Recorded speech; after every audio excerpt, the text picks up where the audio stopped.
ኢትዮጵያ ለሁሉም ኢትዮጵያውያን የምትመች የእኩልነትና የፍትሃዊነት መብታቸውን በአግባቡ የምታስከብር እንድትሆን ሁሉንም አቅፎ መንቀሳቀስ ይጠይቃል።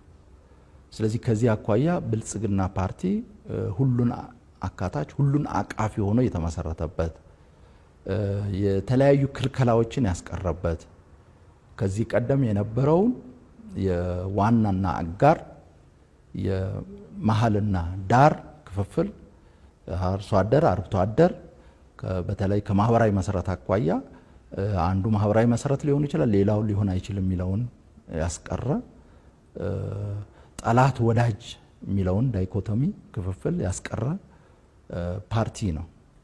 ስለዚህ ሁሉንም ኢትዮጵያውያን ያቀፈ ለሁሉም ኢትዮጵያውያን መብትና ጥቅም የሚታገል በሂደቱም ሁሉንም ኢትዮጵያውያን ለማሳተፍ የሚንቀሳቀስ ፓርቲ በመሆኑ ነው። በብልጽግና ፓርቲ ውስጥ በሀገራችን በፌዴሬሽን ምክር ቤት እውቅና የተሰጣቸው 76ቱም ብሔር ብሔረሰቦችና ህዝቦችን በአባልነት ያቀፈ ነው።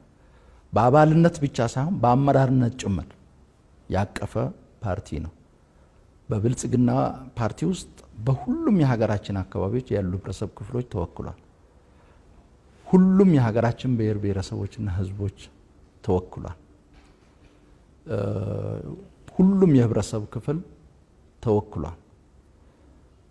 ስለዚህ ይሄ አዲስ ብልጽግና ይዞ የቀረበው ጉዳይ ነው።